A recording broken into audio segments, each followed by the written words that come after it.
Welcome to the Crash the Pond podcast. It is a Monday, February 28th edition of the pod. Jake, the month of February has come and gone.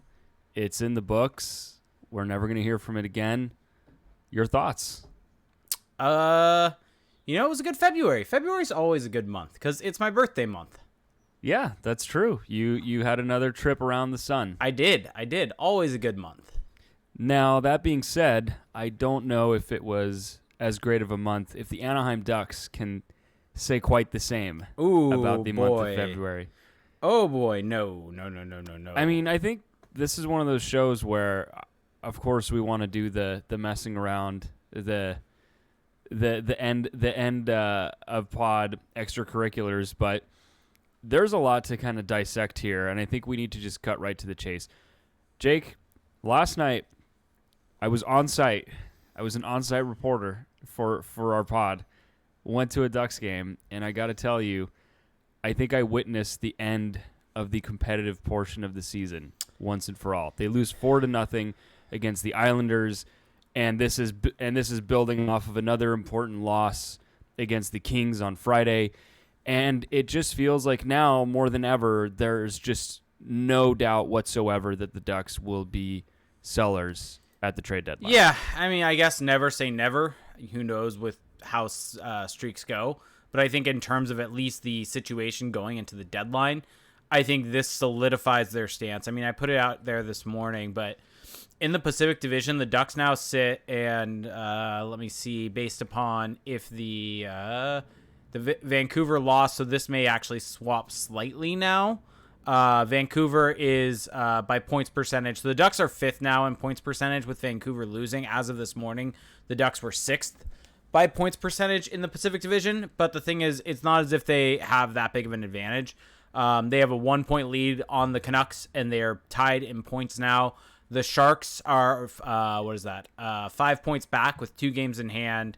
And I mean, granted, the Ducks are only 2 points back of the Oilers and only 3 points back of the Golden Knights. But here's the issue. Both those teams have 2 games in hand. And this was the issue for the Ducks this whole time.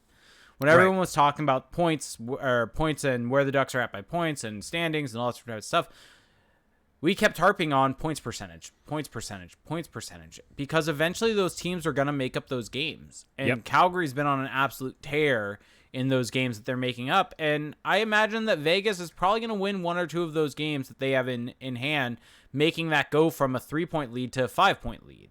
And same thing with the Oilers. They're probably going to win 1 or 2 of those games also, making it go from a 2-point lead to a 4-point lead. And that's kind of the game the Ducks are in right now.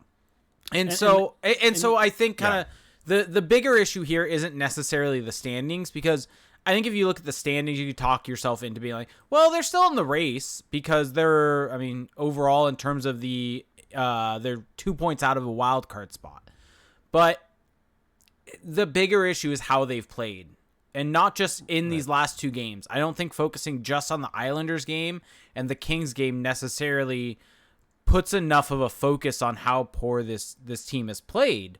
They really, ever since coming off of the All-Star break, I mean, actually dating back even before that, they haven't really had a fantastic all-around game from every single person on the ice, including goaltending, mind you. That's what I'm throwing in there, since probably the Tampa game or the Boston game, right? Because the entire East Coast road trip, Ducks were god-awful at 5-on-5, got dominated, lost the shot battle almost every game, were bailed out by fantastic goaltending. Come back from the All-Star break, Seattle game, Ducks play amazing at 5-on-5, get let down by a poor outing from John Gibson, and you can maybe sharpen the pencil and say maybe he couldn't be at fault for some of those goals, but at the end of the day, some of the higher end goaltenders make those saves, and they don't allow that many goals when their team is playing that well in front of them. And same thing with the Sharks game. That game shouldn't have gone to overtime. Goaltending wasn't amazing there either. And so they really, and all the other games, they've been bad at 5-on-5. They've been the worst of the 2 teams at 5-on-5. They haven't done anything on the power play. They've been poor on the penalty kill. And so kind of all this is to summarize is that basically for the past, I don't know, since the start of the new year, since January, they haven't really strung together a whole lot of competitive good games. And to me, that is more so the issue than looking at the standings. We got to back up. Okay. I just want to know what sharpen the pencil means in the context of what you said. I'm still reeling from that. Sharpen the pencils means looking at every goal against, and you could sharpen the pencil and being like, well, there was a cross ice pass on a 2-on-1, and so maybe XG doesn't do a good enough job of accounting for the pre-shot movement. Okay. Wow, that threw me for a loop there. Sharpen the pencil is a very big engineering term. Okay. I figured there had to be something there. It's something that we'll use if so for instance, in my line of work, there's certain things that I can just look at and say, yes, that will work. But sometimes you maybe need to sharpen the pencil and get into the nitty gritty and run the calculations on it. And of course, it always checks out because you know kind of how things work, and with enough experience, you know that. Right. So it's basically going in and kind of dissecting something. Okay. I'm being told this is not a term, I guess. I don't know. Something people use at my work.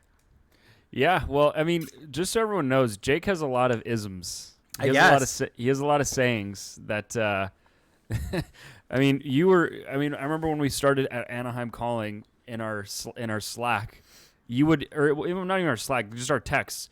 Your favorite one was column A, column B. A little bit of column A and column B. Yeah. That's one of your go-tos. Okay. Just kind of these nothing statements, really. You're two sides of every coin. You're yes the originator.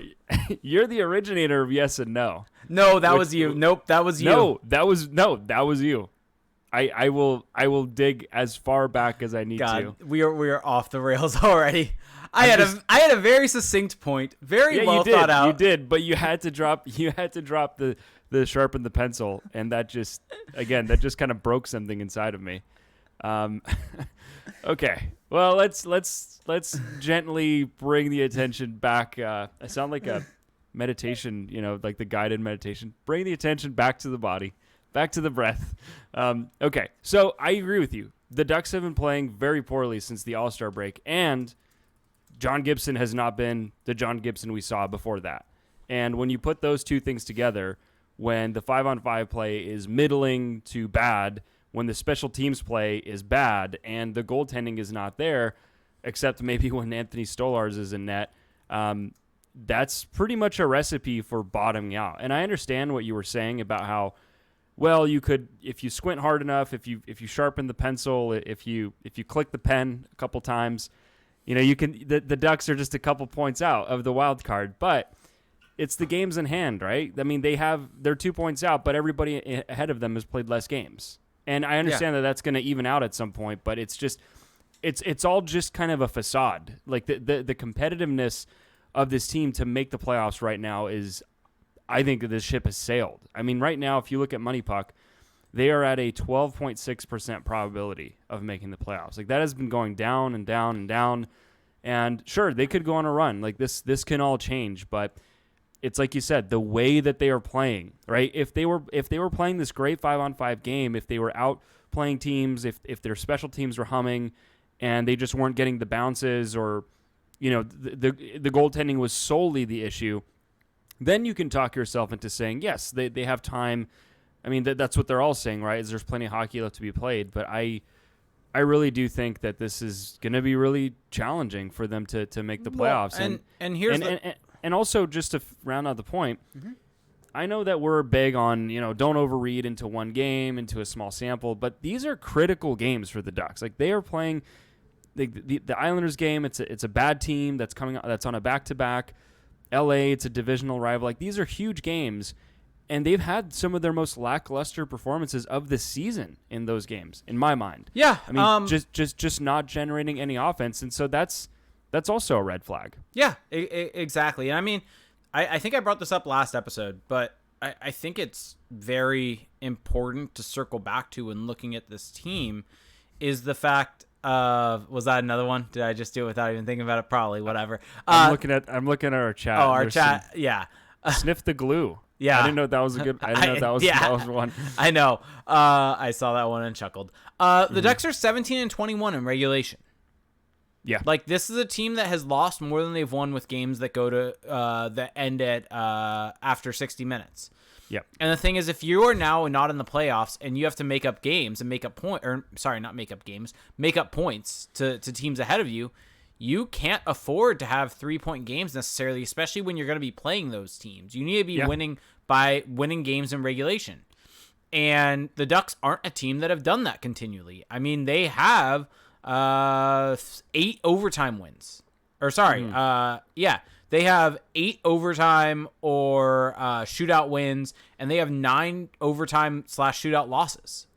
Like, this is a team that has played to go to overtime. We've talked about it at length on this podcast about the issues with that strategy, and it's a glaring issue when you are now going to be chasing the playoffs. So I think this all kind of goes back to your point of this is kind of it. And sure, they maybe they go on a run, but that's probably not. Though? That's probably no. But the probability of that happening is low. Yeah, like what would you handicap that at, like probability wise? I would honestly just put it at their playoff percentage. Probably what 10-15%. 10%. Yeah, because that's. I mean, if you think about it, that's kind of what they need to make the playoffs. So, yeah. I mean, 91 Pluty says the regulation record is exactly what this team is. I mean, So we'll build on this, but I think that you brought up the point of playing for overtime and playing for standings points and kind of just milking the system to give the appearance that you're in the playoff race. In the games where the Ducks need a win, need a resounding win, it just doesn't seem like they know how to do that. It doesn't seem like they know how to just go for a win and not play this kind of finagling, get a lead, hang on, scratch out the point, and then we're going to play Isaac Lundestrom and Jakob Silverberg for 2 minutes at 3-on-3, right? Like it just seems like when they have to actually play 5-on-5 playoff-style hockey, they kind of falter. They wilt a little bit. And I think we're just kind of free-flowing right now, but one thing that I think is a major issue in that is not only strategy, but the Dallas Eakins, I don't think, has a good enough understanding of his roster on what to do to put guys together. And I think finally in the Islanders game, he finally realized, hey, Troy Terry, Trevor Zegras, Sonny Milano, these are my 3 best forwards. Maybe I should put them on the ice together. And they went on the ice. And now, granted, some people may say, well, they had 2 goals against them in that third period. Well, the Ducks had to be wide open because they were down 2-0. Yeah. And I mean, that's how I think the third goal or fourth goal happened. The fourth goal. It was a turnover down low. Oh, that was the fourth goal was the breakaway goal. Right. It's a situation where you're pressing so hard, and like that's the potential downside of playing that way. Yeah. But that's what you got to do to come back. There's no way around it. And that line was extremely dangerous last night when they were put together. And I mean, they were one of the few that did anything. Yeah. And so kind of going back to my original kind of point here is that within that Kings game, for instance, the third period of that game, I mean, first off, let's just talk, I guess, about the lines that he decided to use. The fact that we've talked about this last episode, but the fact that he broke up Trevor Zegras and Sonny Milano, 2 of the most dynamic duos that they've had on the team.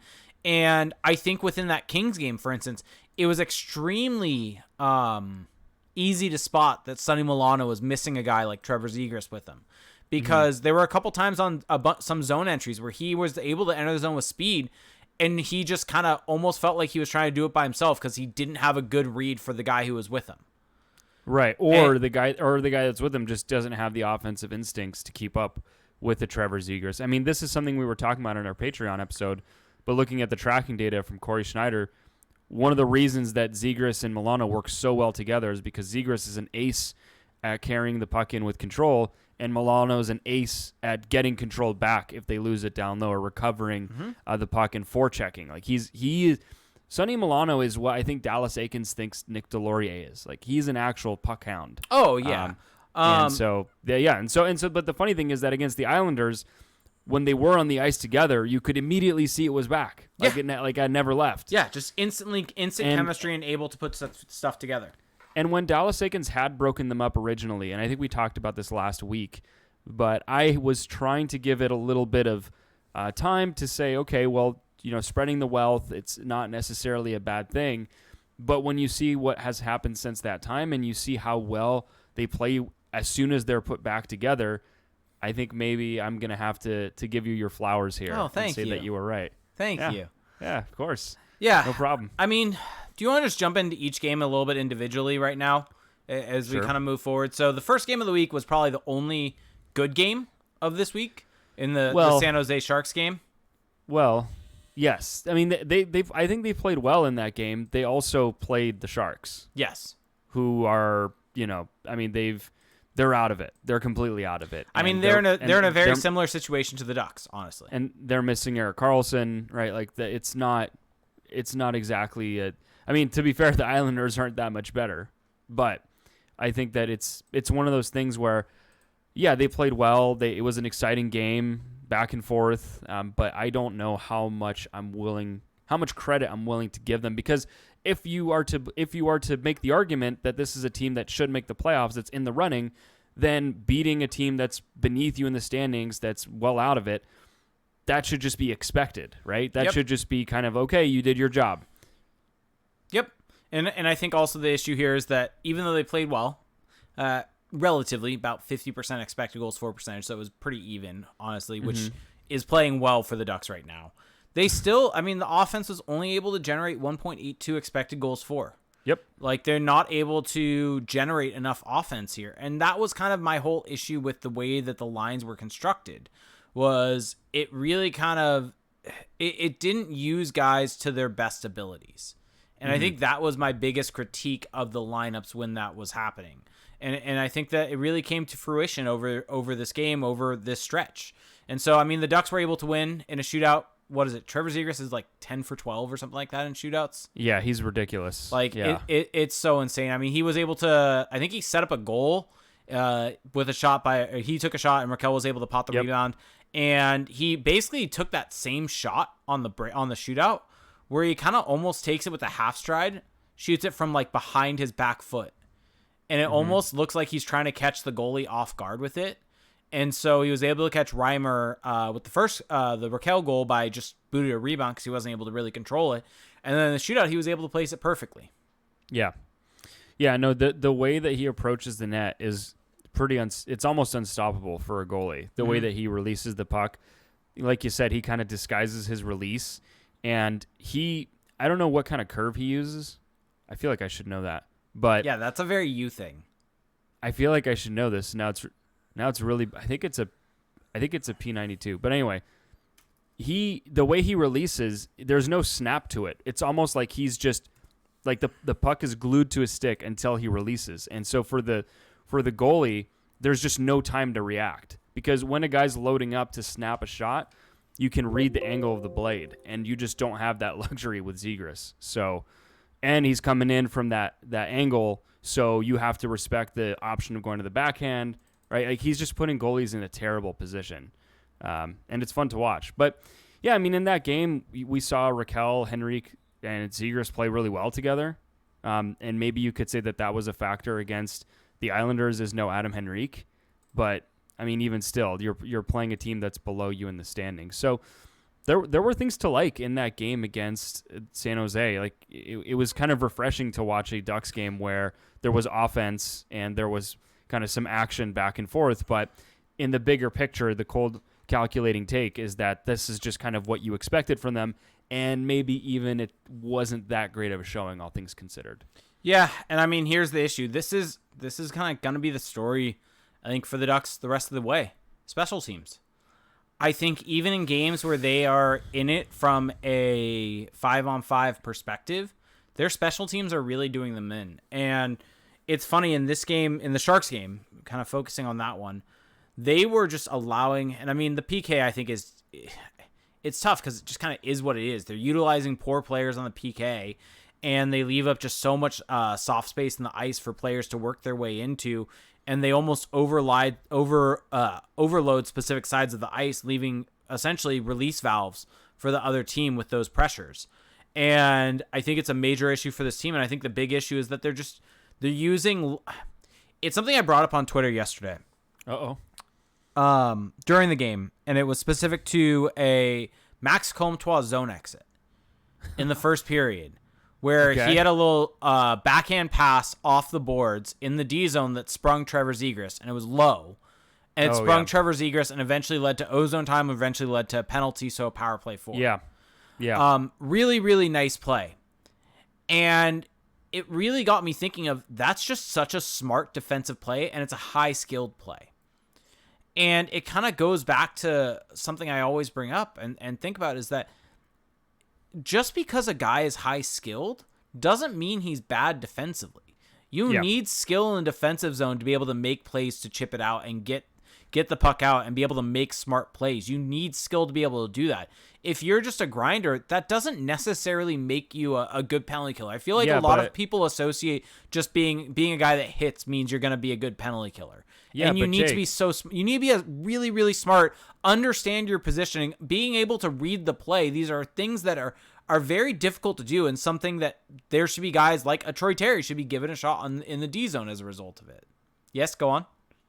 But Jake, I mean, how could you're ignoring the fact that Isaac Lundestrom is Samuel Paulson 2.0? Yeah, and that he's untouchable. So that's it for the PK, kind of the PK frustration. The power play, like in this game, the Sharks were really pressuring high, and as a result of that, it kind of exposed the Ducks' faults here because the Ducks really focus on trying to get that point shot, it seems a lot. Yeah. And it's just a low percentage play. Well, go ahead. This is something that we've seen with the power play every year of Aikens, is that when it starts going poorly, they revert to, oh, well, we just need to shoot the puck more. We just need to shoot it from everywhere, and that's how we're going to break the funk. The problem is, for one, that's a low probability way of playing, right? You're not really creating high probability chances, but also you're not fixing the issue that's plaguing your power play. You're just doing something else, and that thing has a lower expected value, right? So you're actually kind of making the problem worse, and we've seen that every year with Aikens, where things will go well for a period of time, they dry up, and instead of trying to kind of work them out and adjust them and go and be even better maybe on the other side, they just kind of revert to this caveman power play where it's just point shots, front of the net. I mean, it's really looking like, NHL 03 out there with that power play. And it's just not what you want. It's really not what you want. Especially and the Ducks have good enough players to have a really great power play. We've seen it. Well, and here's the thing with the Sharks, they were really playing a high pressure game on their penalty kill. You need quick puck movement to be able to break that down. You can't just rely on these point shots and hope for a rebound because they're going to be pressuring and they're going to be getting into lanes. You need to move the puck quick and open up passing lanes to make cross-ice feeds. If they're going to be moving and they're going to be pressuring high, you know what? If they pressure high, that leaves the middle of the ice open to make cross-ice passes and seam passes to the bumper. And so you need that puck movement, and it feels like that is not being preached enough by the Ducks coaching staff to these power plays. And I mean, here's the thing. All situations, because at the end of the day, we look at 5-on-5 a lot, right? Yeah. But expected goals in all situations will tell you a lot more about kind of who should have won and who should have lost that game, individual game perspective, because it factors in power play and penalty kill. San Jose, 4.07 expected goals against, 2.744 for expected goals for. LA. Wait, hold on. So the Ducks had 4? No, San Jose. Okay. San Jose had 4.07 expected goals. The Ducks had 2.74. Against LA, 3.8 for the Kings, 2.18 for the Ducks. Against the Islanders. Yeah. Sorry, go ahead. 2.64 for the Islanders, 1.47 for the Ducks. These are that's that line, the one you just said, that's the worst one to me. 1.47 in a big game. Again, you need this. You need it just shows how far the Ducks have fallen. And they had power play opportunities. Well, the thing is that they're losing. Every scale right now is tilted against them because they're bleeding chances against on the penalty kill, so they're losing that. They're not generating offense in the power play, so they're losing that. And then they're not really generating a ton of 5-on-5. And even if they're okay, it's just you're already leaving so much value on the table on the special teams that it's just really hard to win games when you suck at almost everything. Well, that's the thing. That Sharks game, they were 50% basically at 5-on-5. But and if you look at the global expected goals for in all situations, 40%. Yeah. And that just kind of goes to show where these games have gone and why they have suffered. And then nobody has really talked about, except for probably you and me, about how poor the power play has been. And it's been this bad since November. It's been bad for a while. I mean, it really, since the beginning of the season. since the early stretch. It's been poor, and you don't hear about that at all. I think there's a couple things to note that I just kind of want to throw out there. So we've been really hard on the Delorier, Grant, Carrick line. Yep. They've had really good numbers. Yep. Give them their flowers.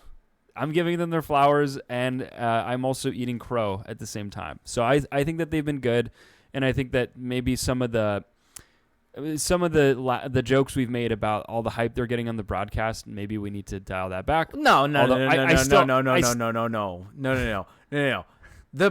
Here's the thing. The broadcast is highlighting them, but for the incorrect reasons. Yeah, I've heard you say this so many times. But I know, I don't think but you've said it on the podcast. I actually haven't.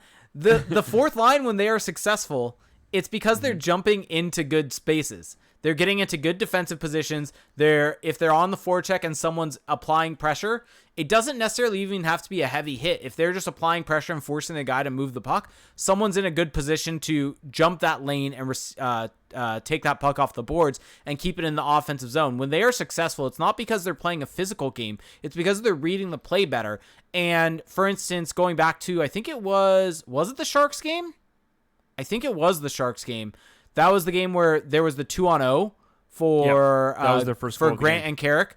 And no one mentioned this from the broadcast, but Nick Delorier made a great play in the neutral zone, getting back and picking off the pass and then turning up and passing it to Carrick. I think it was Carrick or Grant, one of the two, to put him in on a 2-on-0. And that's a fantastic play that you can highlight for this guy that we've been hard on, and getting himself into a great defensive position. No physical play at all. Yep. There was nothing physical about that. Picks off the pass, and then makes a pass to break him in. That's the most impactful play I think Nick Delorier has made since I've watched him as a Duck. Wow. I mean, would you disagree? A secondary assist. No, I agree. But that just shows how important those types of plays are. And it's just, so that's kind of going back to the point. I don't know about impactful. I'll just say it's his most like cerebral play that he's made. Yeah. So going back to kind of my point is, they've been good, but they've been good because of that. And I think that's the important distinction to make here, is understanding what's actually made them successful of late, what's made them good in this last little stretch, as compared to just saying it's because they're physical. Right. Because that really, it doesn't engross. Well, it sells them short. Doesn't actually give them credit for what they're doing, and you're teaching fans kind of incorrect analysis. Yeah, exactly. You're shortchanging. Oh, 91 Pluty said Delorier's most impressive play was the hat trick that shut down the world. Yeah. Gosh, that's crazy. That was the second to last game for the Ducks pre-pandemic. Yeah.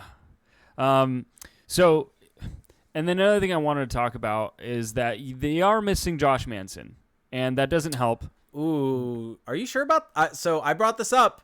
No, here's the thing. We talked about this yesterday. The days are blending together. We talked about this yesterday, and I understand that Shattenkirk and Fowler have been good together, but Shattenkirk is not as good as Manson this season. So even if the scales are not tilted against the Ducks when those two have been out there, I still don't know if that's better than having a better player out there than I think Shattenkirk. The reason why I say it's not as bad is, sure, maybe there's a downgrade in that pairing because of Shattenkirk. Yeah. But I think the step down from Manson to having a Mahura Benoit pairing isn't that significant. In that pairing, I think they had a rough night against the Islanders. Yeah, but that pairing has been good overall since being united. And so the fact that they have a much more serviceable third pairing makes it less harmful, I guess, having Shattenkirk with Fowler. And so it kind of, I think, nets itself out in some ways. Yeah, but it's just something to note. It's just for to be completists, we have to point it out. But yeah, so outside of that, I mean, I guess the big picture from all of this to me is just that I don't really see a world where the Ducks are gonna. I don't think they're extending anybody. So here's something I've been pondering, right? I think this is an interesting question. And are we too harsh on Hampus Lindholm? No. By the way, Josh Mahura, Simon Benoit, 56.2 expected goals for percentage. So they've been damn good together. Yeah, exactly. That's kind of the point. 46 minutes of 5-on-5 time, but yeah, that's kind of the point. But speaking of sample size, this is exactly what I was going for with my transition and topic. Not something I wrote down at all, but I think it's an important thing. The Ducks' play has slid, obviously, as we've talked about. They played a what? The Ducks' play has slid. Okay. I was like, okay. As we discussed, especially since essentially this year. Mm-hmm. What's been the difference between now and when the Ducks were actually playing good hockey at 5-on-5? I mean, I think one thing that they've really struggled to do as of late is that they've really cashed in off the rush to start the year, or when things were going well. They were a really great transition team, and it seems like in the games that we've seen in the last few weeks, they've really struggled to kind of get out of their zone and get going and get odd man rushes or just get speed and get clean zone entries. And I think that's, if you're going to ask me one thing, that's probably the biggest one. They've kind of reverted into this really boring style. Yep. And it just seems like they're unable to get, like, it's not even, so there's going to be games where you can't play off the rush. Like, it's a hard style to get every night because part of it is depending on your D-zone pressure and how well you can get the puck back. So that's part of it. But you should also be able, if you're a good rush team, you should also be good at setting up zone entries with control. And in the last few games, I mean, especially this recent slide, they've really seemed to struggle at figuring out how to beat the other team's neutral zone forecheck. Because, I mean, they wouldn't shut up about it on Friday, but the 1-3-1 forecheck for the Kings, their neutral zone forecheck, it was just, the Ducks just didn't seem to have a plan for that. And if they did have a plan, it was a bad one. So, I mean, if you really want to ask me what has changed, it's that coaching has gotten worse. Yeah, no, I wholeheartedly agree. I mean, I think I put it on Twitter yesterday during the game, but it feels like they've lost their identity. Yeah. Their identity, as you said, was a rush team.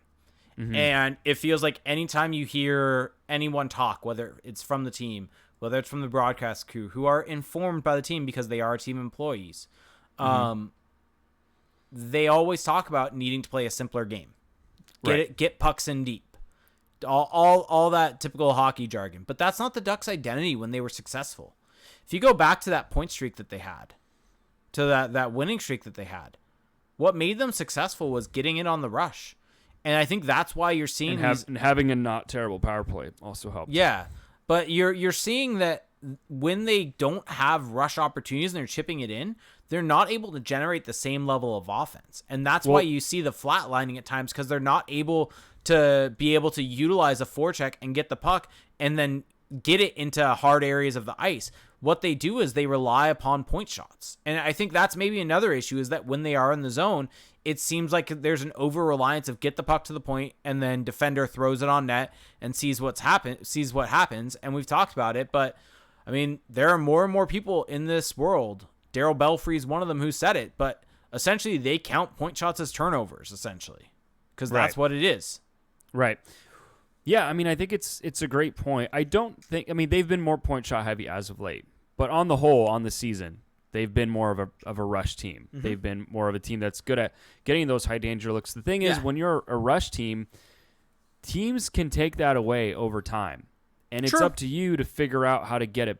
How to either manufacture it or kind of get like quasi rushes, where maybe it's not a pure odd man rush, but it's a situation where you're able to isolate a side of the ice, get a little bit of a man advantage on that side, and then get your zone entry, and then work off of the cycle. You got to have all of those things to be a good team.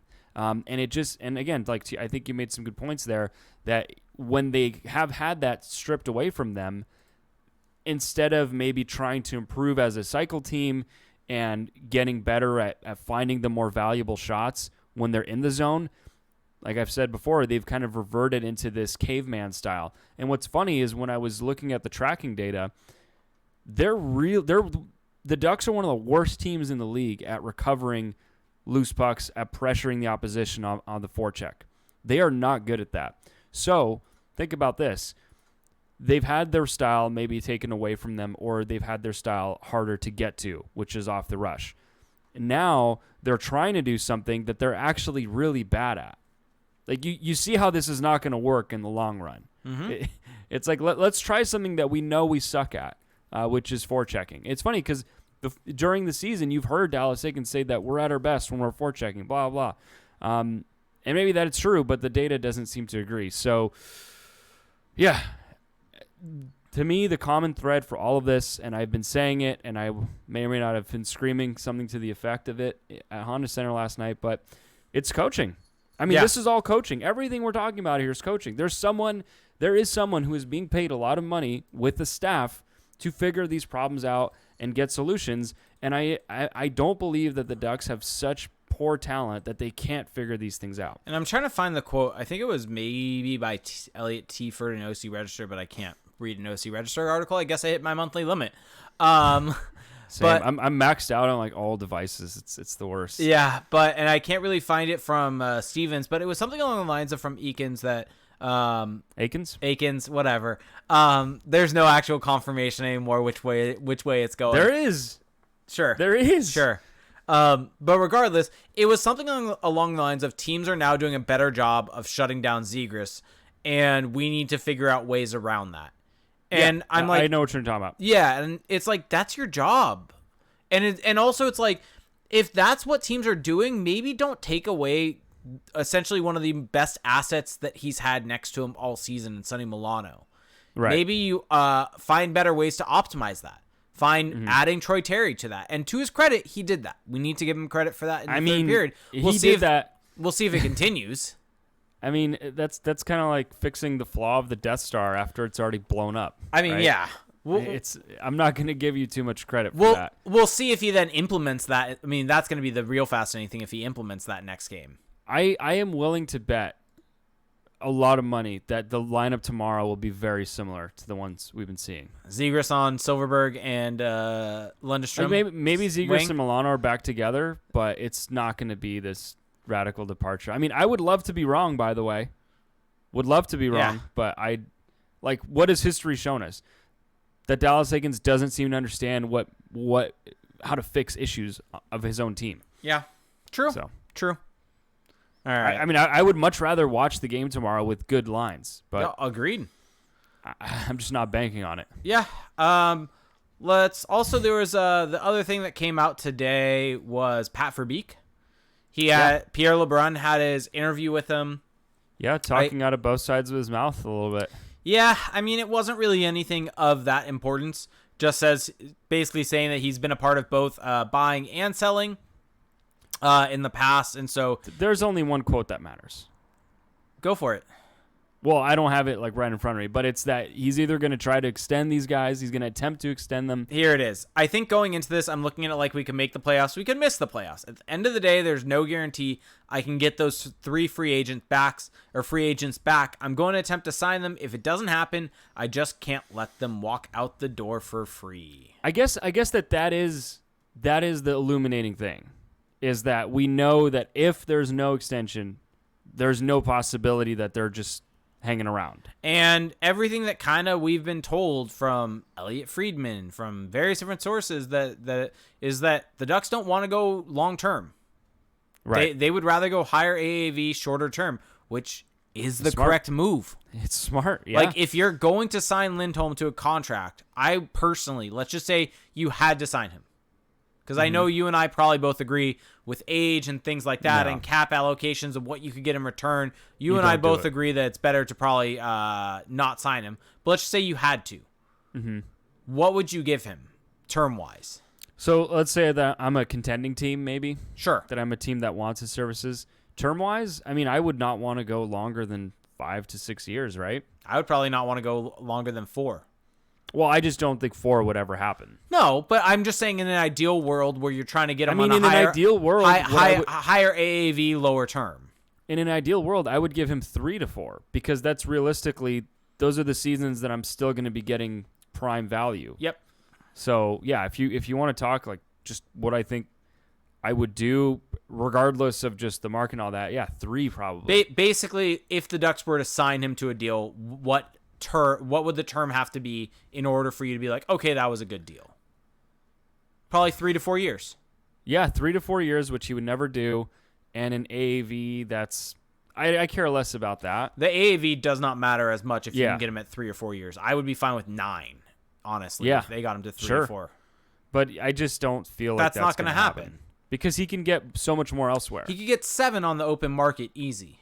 So Yeah, why would you mean years? Yeah, 7 years. 7. I mean, probably 7 by 7 easily, if not 7 times 8. Right. And, Exactly. And so why would you leave that money on the table? Yeah. And that job security and everything that comes with it. So Yeah, and there was also an article about some comments from Lindholm, but not really anything there. no, Very- just very that he's letting his non-committal. agent do it. Yeah, I mean, so I'm not really taking anything away from that, but I think that the Verbeek comments were interesting just in that there's no possibility that Well- they just play out the season. I mean, what do you think is the point of no return? For what? Where you need an answer, is he signing or not? I mean, we're 2 weeks away, right? 3. 3? Oh, yeah. I was the one who said 3 yesterday. I think give it a week, probably. Mm-hmm. It's got to happen. It's got to happen this week. I mean, I think you start taking calls on him now. I mean, you probably already are. True. Good point. Good point. Like, I don't think these are mutually exclusive things. Yeah. So, yeah. Yeah, I mean, I think that if Pat Verbeek is looking at this, he said in that article that wants to turn this thing around quickly. And so maybe that's where you talk yourself into re-signing a Hampus Lindholm, is that you want a guy who's going to be good as this team is improving quickly. But I just really think that it's going to hamstring them. Lindholm has not been great this year. There's, of course, bounce back potential. He's probably still got 2 to 4 more good years left. But it's just, I have a hard time seeing Pat Verbeek and just the opportunity he has of really, really being in control of this team's destiny, locking himself into this tough contract. Like, there's no chance, right, that Hampus Lindholm is going to take a lower term deal with the Ducks. I also think that I feel like the value for Lindholm is going to be really high on the trade market. Well, I mean, we haven't talked about Toronto yet and the Jake Muzzin situation. True, but yeah. I mean, that's lined up perfectly for add him another going. Add another Lindholm destination. Yeah, to the list. An absolutely perfect Lindholm destination because they need a left-hand shot D. Potentially, they would just be looking for a rental because of Muzzin being signed, and that's perfect for them. Let me pose you this question: what's more valuable to the Ducks longer term? Another couple of years, 2 to 4 years, we can call it, of prime Hampus Lindholm, which we don't really exactly know what that will look like, but we can assume, above replacement level defenseman, or what they could get back for him at this trade deadline. What they could get back for him. I think so too. I mean, because Toronto's talking this big game about how basically none of their good prospects are available, but you would imagine that they're going to be able to get a decent prospect. They're going to be able to get picks, and those are all things that they can either use to go out and get more pieces, or they can just continue to stockpile and improve. Yep. Like, the Ducks could be absolutely loaded for next year. Like, this is a fantastic opportunity for them, and an opportunity for Verbeek to not only just make a big impact on this team, make his impact on this team. Exactly. I mean, because this team's still, I mean, it's still the same team that started the season. Yeah. So at a certain point, you want to see the Verbeek influence on the team. Yep, exactly. And so I think that I think when you look at the deals that will be on the table, I think it would be hard to say no. And Lindholm hasn't been that great this year. No. I mean, he's been bad. Yeah. He's been bad this season. Yeah. Like just full stop. He's been bad. And there's been parts of his game that have been slightly better, and maybe playing with Jamie Drysdale has hurt his numbers. And I do think that if you put him on a Toronto team that's contending and at this great system with a real NHL coach, that he's going to look better. But there's also the possibility that he won't. That this is who he is, right? We don't fully know. These things can happen really fast. He's got a lot of miles on him. He's had a lot of injuries. So I just this is just such an easy fold, right? Like I'm not going in with this hand. This Hampus Lindholm hand. Well, and also if you really do like him, sign him in the offseason. Yeah, like that's something we don't talk about enough. Like if he has a house here and if he likes it here enough, tell him we're trade. I mean, I've said this a bunch. More teams should do this when you're not in in a playoff window right now, or a contending window, don't be afraid to trade guys and just say, hey, we know you have a house here. We know you like it here. We could offer you this amount on July 1, or like kind of do it in a sneaky... And you could also say that it benefits you if you get to test free agent. Like, us trading you and then trying to bring you back is going to help your leverage because you're going to have other offers now. Yeah. like you're going to get a better contract by doing this because we have you over a barrel right now. Yep. Until you actually hit free agency. Mm-hmm. Yeah, and so this is getting brought up in our Twitch chat, so we should probably just talk about it since we've been meaning to, but Bob Murray is back in the NHL. Yeah. You had to resign because the materials... 4 months ago. Had to resign because the materials contained in a third-party private investigation were so bad that he had to just step down. And wouldn't you know it, he's already back working like nothing ever happened. He's a pro scout for the Calgary Flames. He's at Ducks games. He's in the Ducks press box. Like, everything we know about this guy is that he was a terrible human to a lot of people over many years. And I just think it's a bad look for the Flames. I think it's a bad look for the NHL, to be quite honest. I don't think it's on the same level as the Chicago situation, what have you. But I just think that there are people out there who were greatly affected by this who had to take the courageous step of actually speaking up. Yeah. And I just am very curious how they feel about the fact that this guy is now back already. And I'm not saying that he should be out of the NHL forever. It's not like this is, there's no like sentence here. No, second chances are something that can happen, but they have to be earned. And they have to have enough time for the person to be able to do the work. And I'm sorry, 4 months is not enough time. That's not enough time either for the victims, because they are victims of him because it was verbal abuse, toxic behavior. And for those people that were victims of that to potentially be in the press box and be confronted with him 4 months after he was forced to resign. Yeah. That's despicable. I don't really... there's no other way to put it. It's despicable. Mm-hmm. Yeah, and also I just think that, everyone has made this about, it was the alcohol, and blame it on the alcohol, blame it on the booze. Look, I think that being a drunk is only so much of the explanation here, right? If people are that upset that they're submitting complaints to an anonymous hotline, it can't just be about the fact that you were showing up to work drunk. It's got to be much more than that. And so there's this whole, line of thinking out there. I mean, even from prominent insiders like Elliot Freeman, it's like, oh, well, he's getting help now, so it's okay. We're going to wash our hands of this. And it's like, no, you think that he's just this new person in 4 months because he stopped drinking for a little bit? Like, maybe, I'm sure he's probably gone through some really tough moments, right? I mean, the guy lost his job, the job of his dreams. The job he's had for, over 15 years, right? Like that's a pretty big penalty, but at the same time, it's just bad optics. It's really just bad optics. 4 months is not a long time. Let me just read this. This is from the Scott Burnside article, which I implore everyone to go read. The end of it maybe gets into a little bit of what you were talking about. I think the beginning of it's extremely good, and it brings up a lot of important information from essentially back when he was forced to resign. And it said, so here, I'm just going to straight up read it. The resignation was the result of an investigation by an outside law firm hired by the Ducks into abusive and toxic behavior by Murray within the Ducks organization.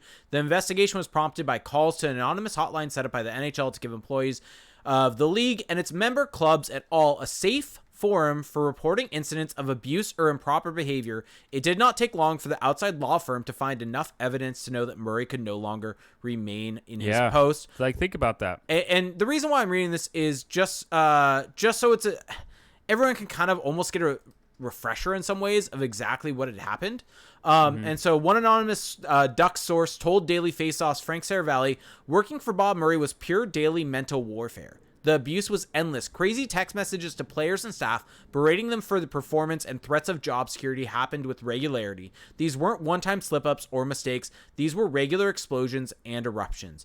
The Murray resignation was a high-profile illustration that the program was an important instrument in creating a stable and inviting workplace around the game. NHL Commissioner Gary Bettman alluded to the program again during his media address at All-Star Weekend in Las Vegas, saying calls were still coming in. Both the Ducks and the league released statements at the time of Murray's resignation, reiterating that no form of abusive behavior was going to be tolerated at any level within the league. And here's the statement from the Samuelis. I don't really care that much about it because they're not the people employing him anymore. This comes from the NHL, though. There's no excuse and there's no place in our league for that type of behavior that was recently reported through the NHL hotline. We thank the Ducks organization for its prompt and appropriate response to the hotline reports. The league and its clubs are committed to a safe and welcoming workplace across the NHL and will continue to take any and all action necessary to achieve this goal. And Scott Burnside brought up these two questions that I want to read because I think that they are the most pertinent questions here. And maybe I have one more after it. But for the people who took the significant step to call the NHL's hotline about what had become an oppressive situation in Anaheim with regular outbursts by Murray, does this invalidate their experiences if Murray can simply sign on with another NHL club a few months down the road, even if in a lesser role?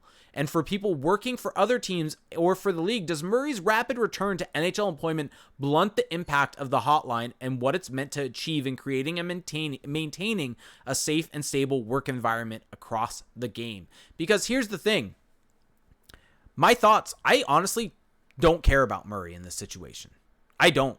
And maybe that's harsh. Maybe that's whatever. I hope he gets help because it sounds like he needs it. And I hope that he's on that way to recovery, and that would be great for him if he does it. But my thoughts in this situation go out to the victims of this and the people that took that courageous step to be able to reach out to the hotline to put a stop to this and something that should have been stopped years ago. And if those same people are in that press box after doing that anonymously, taking that courageous step and having to be confronted with that same person 4 months later, that's not okay by me. I would be so pissed. Like, I would, like, what the hell? Not only that, but like, if you're like, that could legitimately cause like mental health breakdowns. Yeah. Like, this is not a minor thing. And so it's just, what message does this send about that, right? I get there's the message about the old boys club, all that different type of stuff. Well, but what kind of message does this send from the league where you have this high profile resignation, someone stepped down from a GM job, and no one is even questioning the fact that he's back in the press box of the place that he had to resign from? Yeah, I mean, I just think that here's what I don't understand, because I am 100% in agreement with you. Why are people so desperately obsessed with defending Bob Murray on this?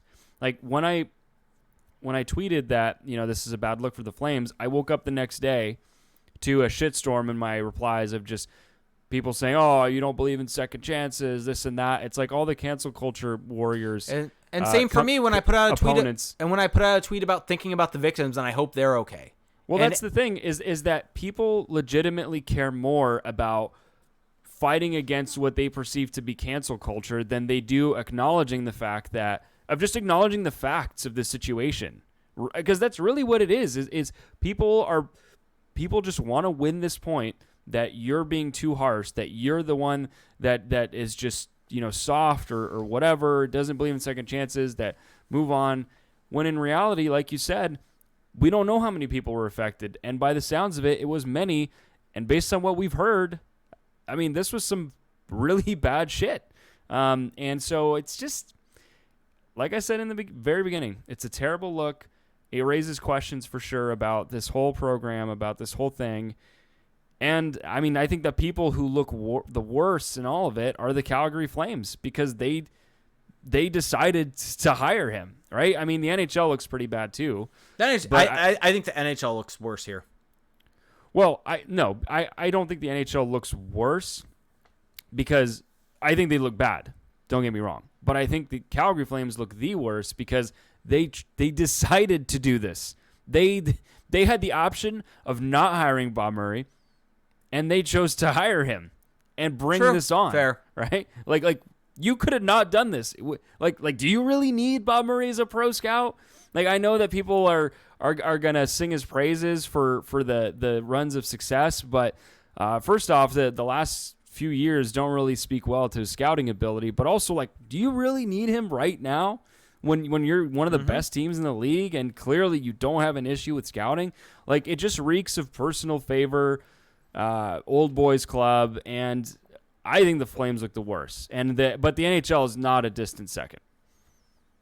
Yeah, completely. So, yep. That's all I've got to say about it. Yeah, I mean, like I've said, my thoughts go out to all the victims in the situation, the people that have had their lives adversely affected by him.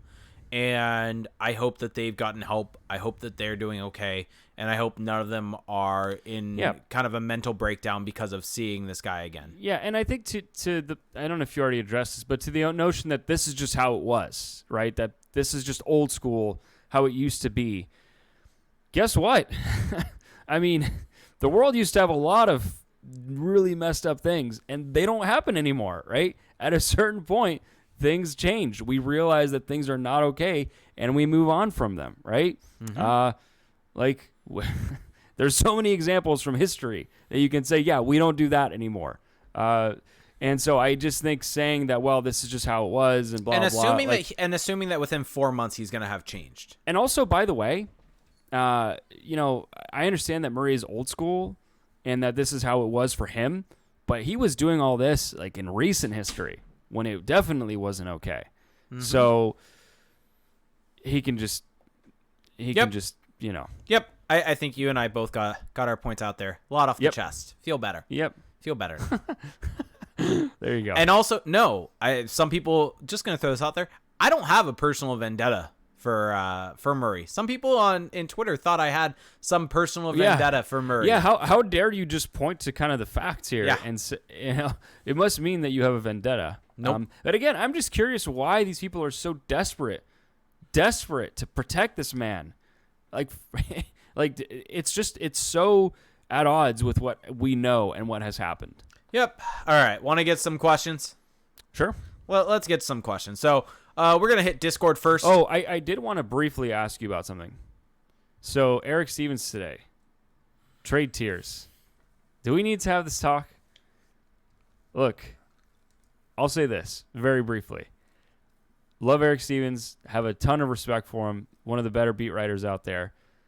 But I disagree with his article about the trade tiers and about who is movable, who is not.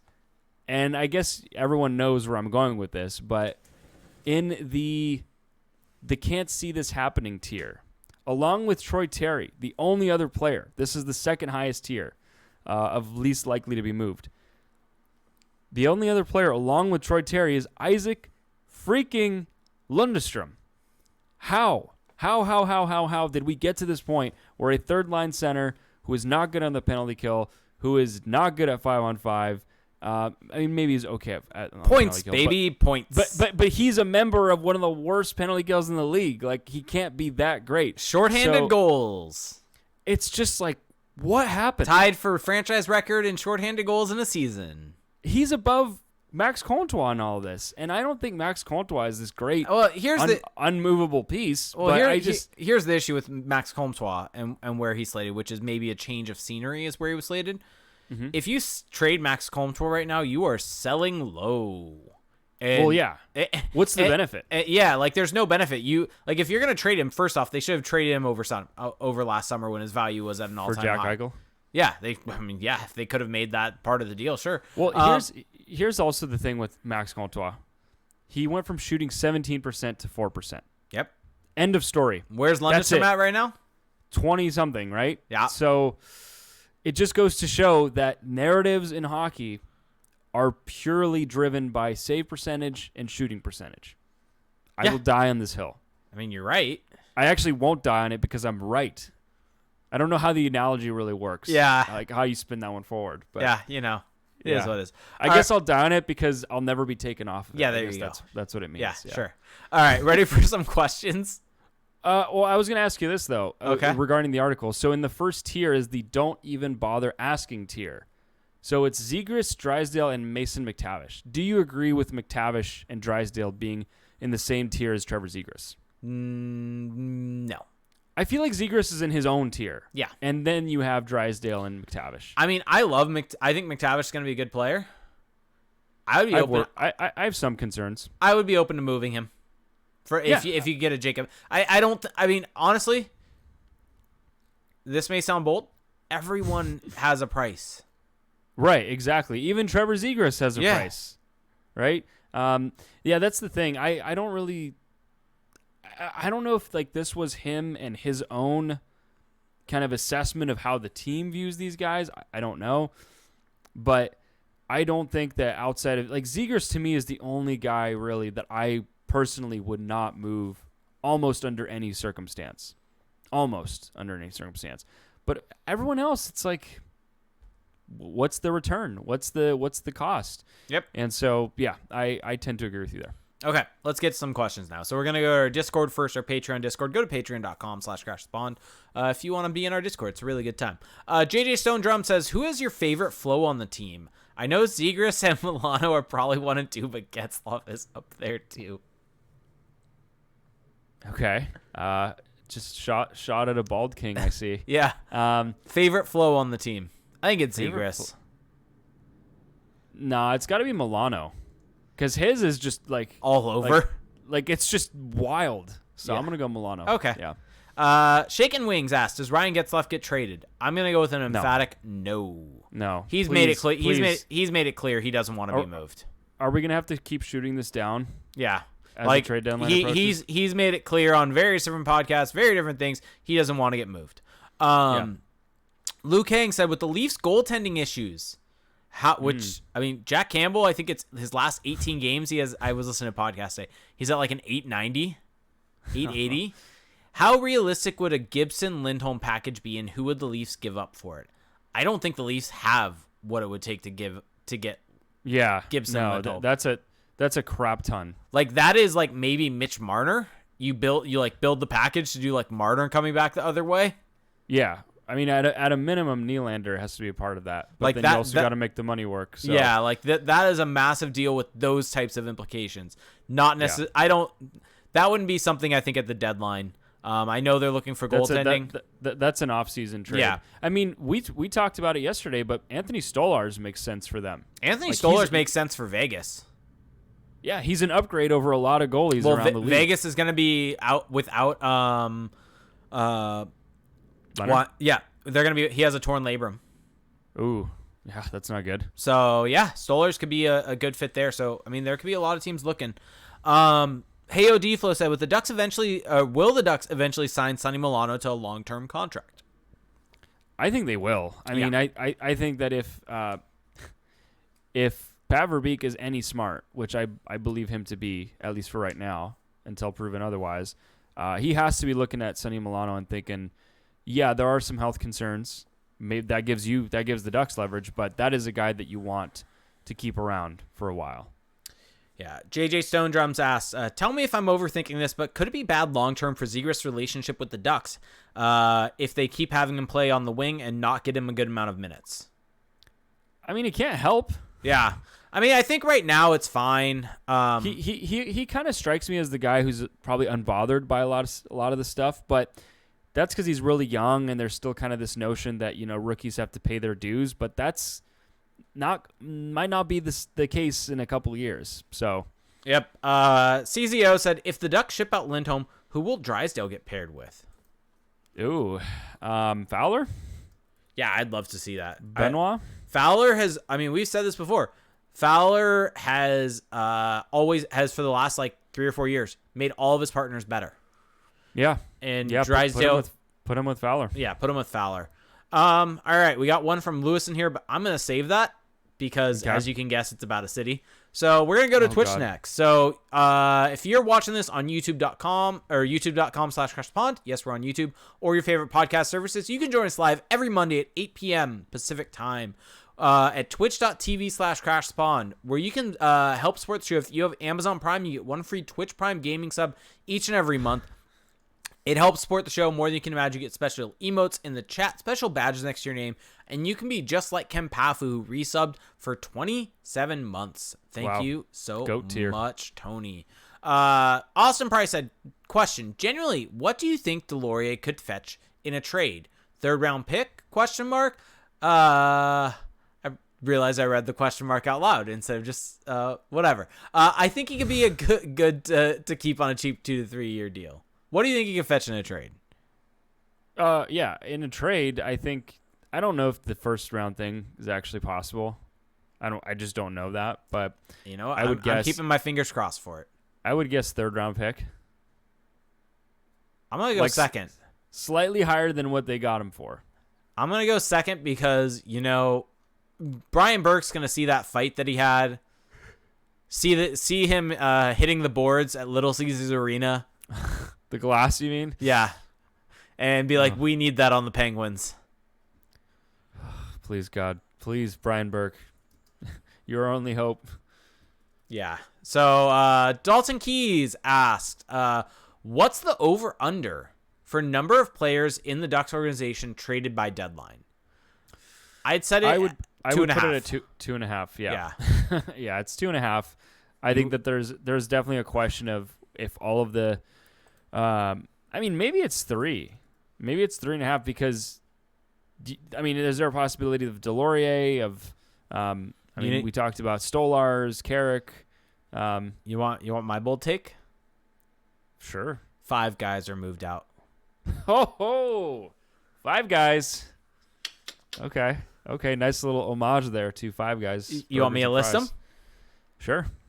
The 3 big free agents are all moved out. Uh-huh. Delorier is moved out. Uh-huh. Grant's moved out. Wow. I feel like, that gif of Vince McMahon where he's just like going like progressively going crazier?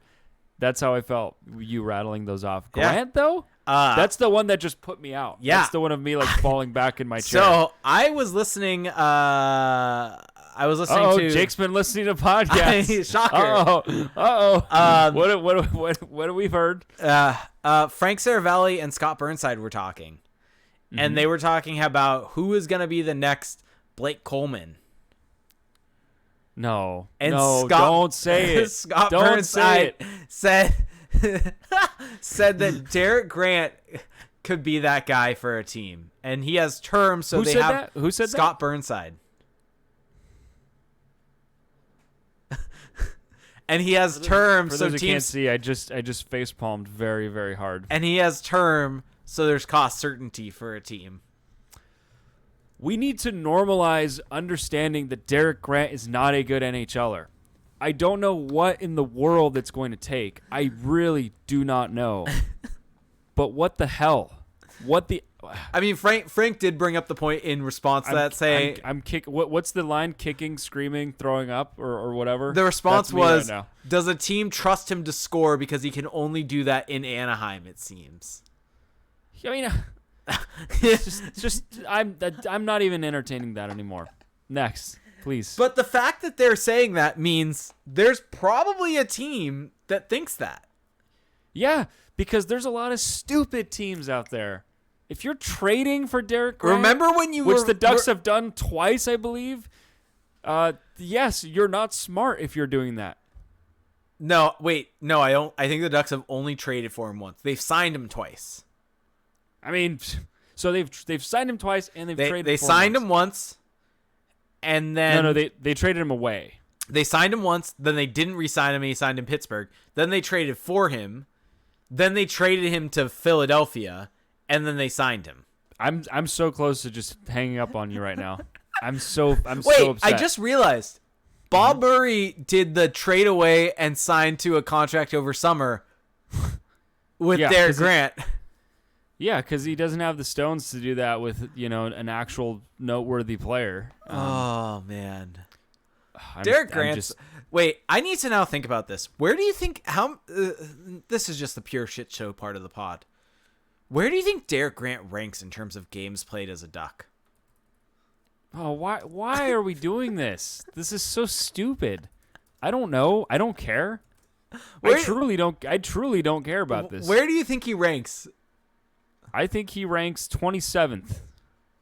Let's see. I'm gonna find it because this hit me the other day. I'm like, he's been on the Ducks for like 5 years. I mean, okay, maybe 27th is a little high. Let's see. In his career, it doesn't say on NHL.com is worthless. Hockey Reference. Lockdown Anaheim. Late Night wants to know what does this accomplish? Absolutely nothing. He's played 239 games with the Ducks. He can't be that high. 43rd. 43rd. 239 games as a Duck. Yeah, I mean, I just. He's played. Wait. He's played more games as a Duck than Chris Pronger. I'm legit like about to throw up all over my keyboard and microphone right He's now. played more games as a Duck than Andre Kasha. I mean, that's not too surprising. He's played more games as a Duck than Kyle Palmieri. He's played more games as a Duck than Nick Bonino. I just want to point out that someone chose this to happen. Like, someone made this happen. He's 43rd all time. I just want to point out that Bob Murray is the architect of this madness and that people still seem to think, including the Calgary Flames, that his opinion is worth paying for. What the fuck? I just don't understand it. You're paying for this guy. You're paying. This is paying great content. him. I'm screaming. He's barely played less game. He's played. Let me see. Not barely. He's played 41 games less as a Duck than Sammy Vatanen. All right, can we please move on? Like this, I'm actually sick. I'm sick right now. I enjoyed that way too much. I know you did. I hate myself sometimes. Yeah, I hate you too. All right, let's just get to it, seeing as we're in the shit show part of it, and I don't really see any more questions. If you have them, throw them in the Twitch chat. Oh, Shadow Ops Gaming says, "Do we see Milano, Zegras, Terry tomorrow?" Sure. No, we can't have nice things. Okay. Not happening. Lewis said, "Thoughts on Vulcan, Alberta?" Vulcan, Alberta. Let's see. How do you even spell that? Vulcan. I'm not going to spell that for you. Vulcan? Yeah. Oh, okay. Well, it could have been Volkan. I don't know. Let's see. Vulcan, Alberta. Let's see. Where did Lewis take this, or Lou take us this week? He's been letting us down lately. Yeah. This is not. I mean, let's get there. This is pretty remote. There's a swimming pool. Yeah, this isn't that bad. Yeah, come on. You can do better, Lewis. I feel like we should. I kind of want to add the spam emails I receive to this part of the segment. Would you like to read your spam email? You can go. I want to do this bit first, though. This is like they've got a beach volleyball court. Yeah, I mean, I'm kind of curious though. Like, they've got a sand volleyball. Like, what's there to do in right. Vulcan? Lewis, you disappointed different us. City. South End, Saskatchewan. Austin Price recommends. South End? Is Yeah. that 2 words? I think it's one word. South End. South End. South End. South End. Oh, this is looking pretty tasty. Oh yeah. Oh boy. I'll get there. Okay. This is. Whew. This might be like geographic center of Canada. No. It's not. Wait. Do you see the island that it's on? Do you see the name of the island? Big Island. Yeah. Nice. It's on nice Big and Island. descriptive. There's South End Reindeer. So, interesting. Is this the North Pole? The name of the school is in French. I wonder if this is part of the Francophone community in Saskatchewan, which is a thing, by the way. Very small. There's no street view here. Wow, I love that. That's what. Give me the towns with no street view. Birds Confectionery. I'm really curious why the name of the school is in French. That's really gonna bother me. I'm looking for reviews. The convenience store has a 5-star review. Wow. Okay. So this is actually interesting. The majority of residents. There's a radio station just called Radio Station. So the population in I guess the majority language in 2011 was Cree. So that's kind of cool. Yeah, I don't know. Are we still doing the reviews for this one? Bird's Confectionery. There really aren't any reviews. Okay. Yeah, we need something a little more, I guess. This is almost too extreme. Yeah. Interesting. I'm looking for something. Stanley Mission? Yeah, Stanley Mission. Oh, God. There's also no street view, though. There's a school. Baseball Diamond Field? Are there reviews for the Baseball Diamond Field?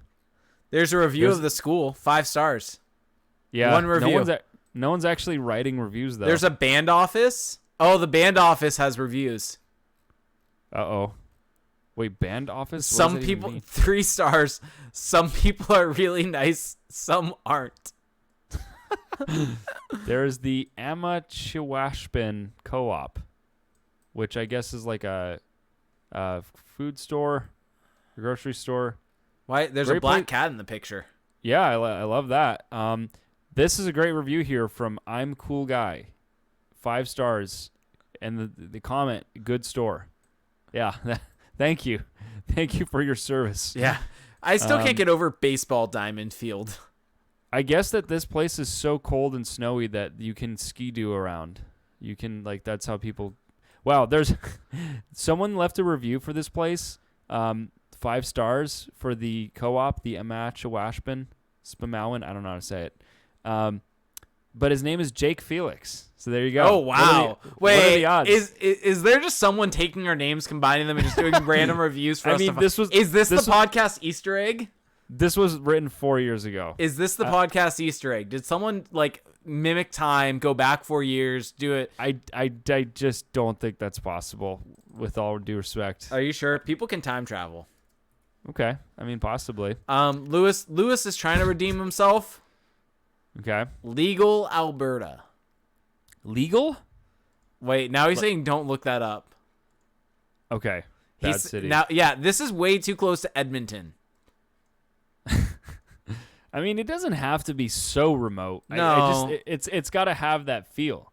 All right, does this have its feel? Does this have a beach volleyball court? I feel like that's going to be my limiting factor for a lot of these. If it has a beach volleyball court, it can't be considered. There's a lot of towns in the prairies.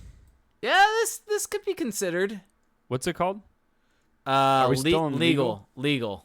Like just the word legal? Yeah. The town of Legal. Legal, Alberta. Oh, there's the Legal Arena.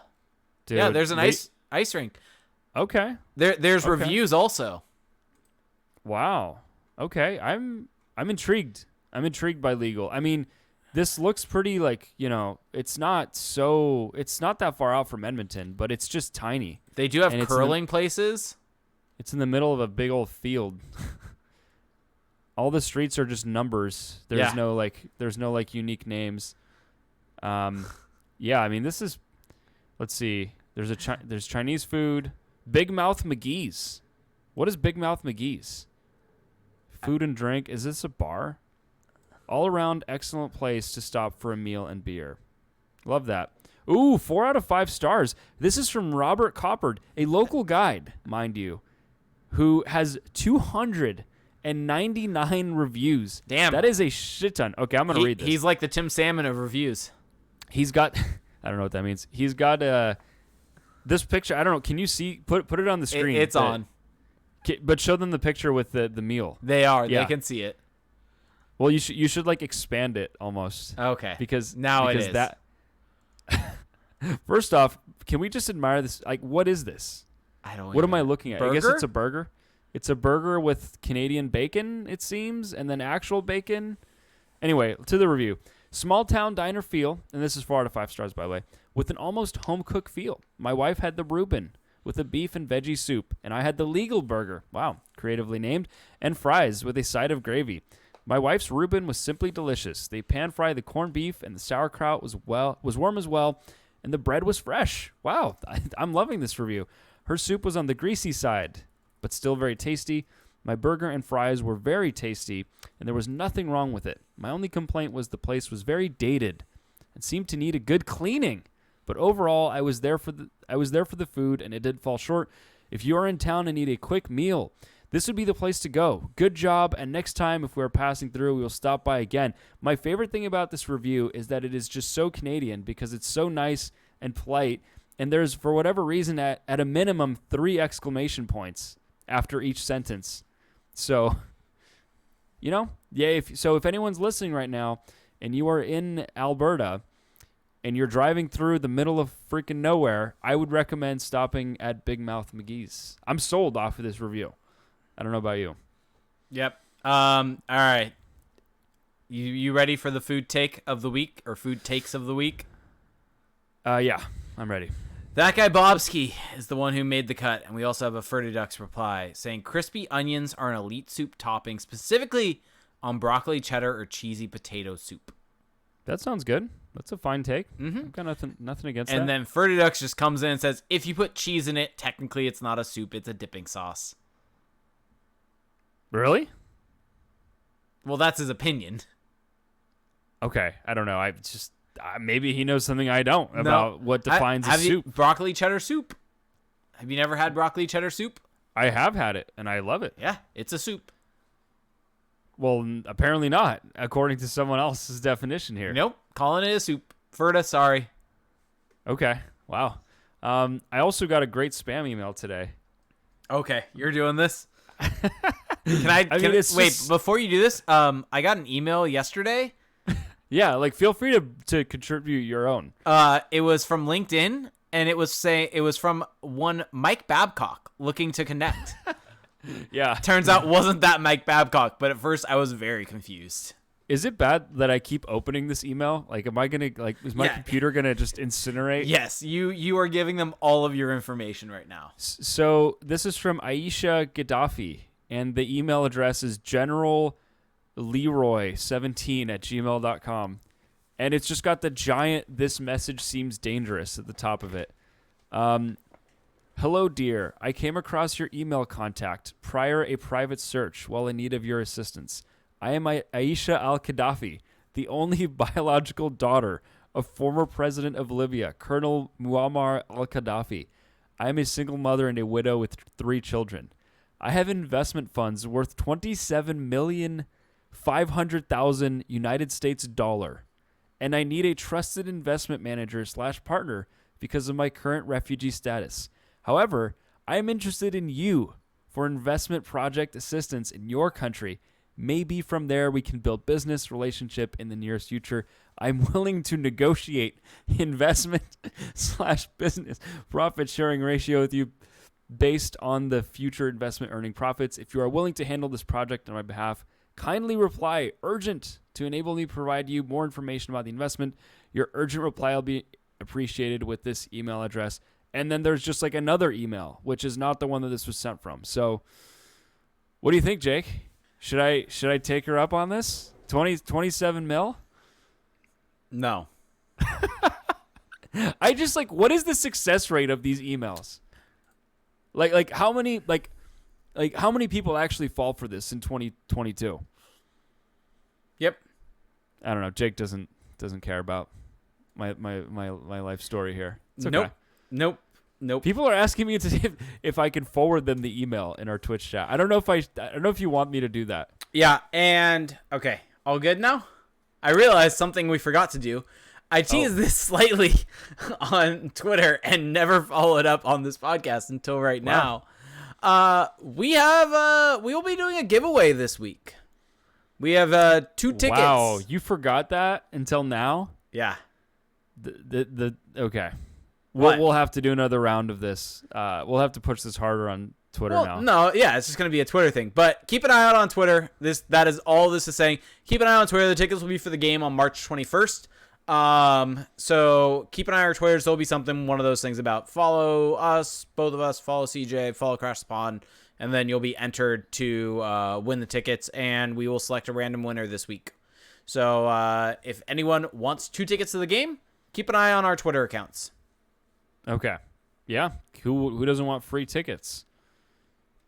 Seems like a good deal to me. It does. Yeah.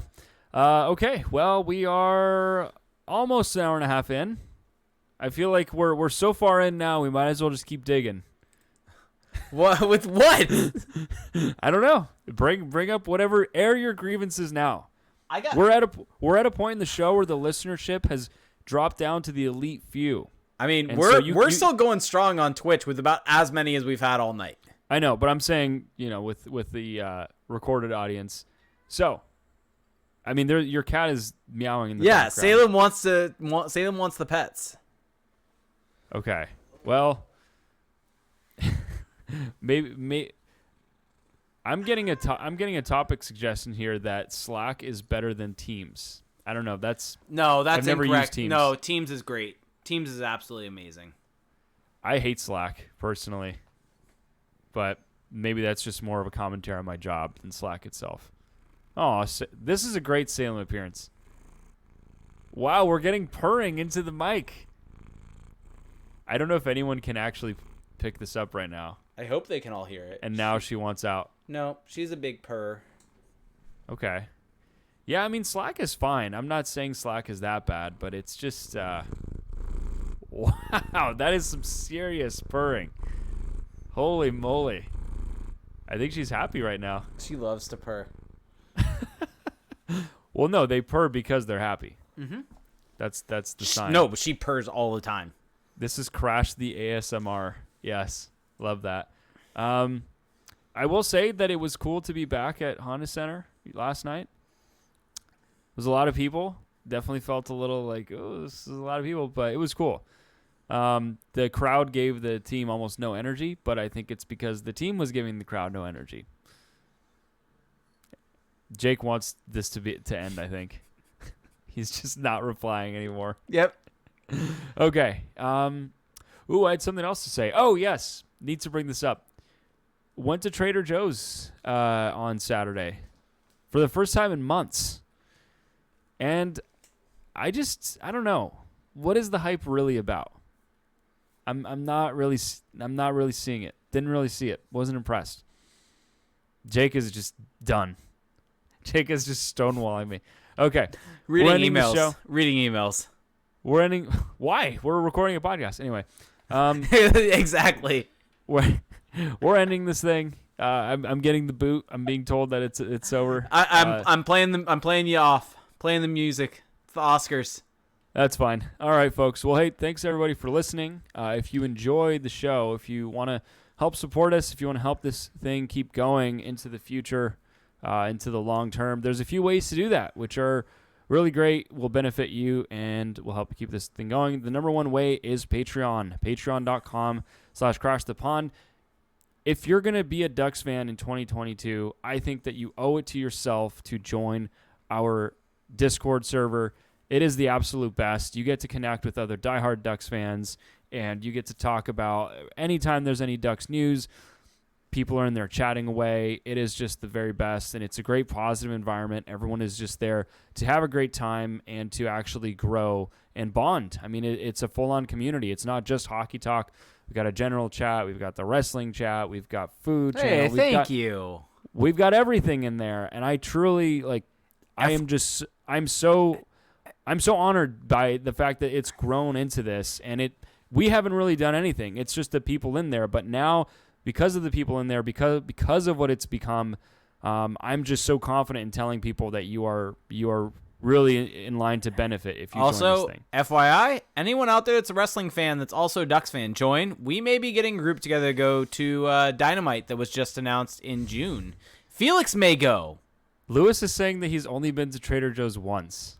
That just seems impossible. Oh, I realized one other thing that I put on Twitter last week that I haven't said on the podcast also. Yes? Say it. My wife and I are having a baby. Oh, wow. You really buried the lead then, I see. Congrats to Jake. It's buried late into the episode, so only the realists know. I mean, you did put it out on Twitter. I did. You haven't exactly kept it secret. No. But yeah. little baby boy in August. Little Jake. Yeah. That's exciting. I'm very excited to see how you fare. No, thanks. Yeah, what an endorsement, huh? Okay, so anyway, $1 a month, $1 freaking a month. Oh yeah, that's I'm sure you have $1 just in your drawer or something. use it to join the Discord. You will not regret it. Now, for $5 a month, you get access to the server and you get access to 2 bonus episodes. Yesterday, we did one. It was great. Went really in depth on what's ailing the Ducks right now. But we also do things that are more league-wide. We do rankings. We pick our awards winners. We pick my favorite ones that we do, I think, every year are picking the playoff first round winners to start the postseason. That's always a blast. So you get a bit more of an unfiltered approach from us on those bonus shows, and you also get a broader range of topics. Also upcoming, one of my favorite episodes is breaking down the trade deadline for every team in the league. Yeah, that's another staple of the bonus shows. So that's for $5 a month, and then for $15 a month, you are just basically giving us a big warm hug, and you get all the things that I just mentioned. That's all at patreon.com/crashthepond. Now, other easy ways that you can support us that don't require you to pledge any money monthly. You can leave us a rating and a review on Apple Podcasts, and if you do leave us a review, we will read it on the show. Try to work in as many inside jokes as you can. We love hearing from you guys; those are the best. So that's on Apple Podcasts. You can also leave us a rating on Spotify. Really, wherever you get your podcast. We're also on YouTube, youtube.com/crashthepond. You get the video version of the feed. Today you can see the burger, I think it was, from the legal... I've already forgotten the name of the place. It was in legal Alberta. Yeah, but you can see all the wacky stuff. You can see the charts that Jake posts. You can see Salem in Jake's arms. Salem's going to be a big sister soon. She is? Is she ready for that responsibility? It doesn't seem like she has any knowledge that she's going to be a big sister. She might. Cats have that sixth sense. Yeah, I know. She does not. You know she doesn't? Yeah, she does not act any different around Monica. Okay. Well, anyway, on that note, what was I saying? Yeah, so find us on YouTube, youtube.com/crashthepond. Subscribe there. Turn on the notifications. And also find our website, crashthepond.com. We've got articles going there. You can listen to the podcast there at Crash the Pond on Twitter. Jake is on Twitter at ReindeerGames91. I'm on Twitter at Felix_Sicard. That is the podcast. That is the show. Thanks for listening, everybody. And we will talk to you in a week. Have a good one. Bye, everyone.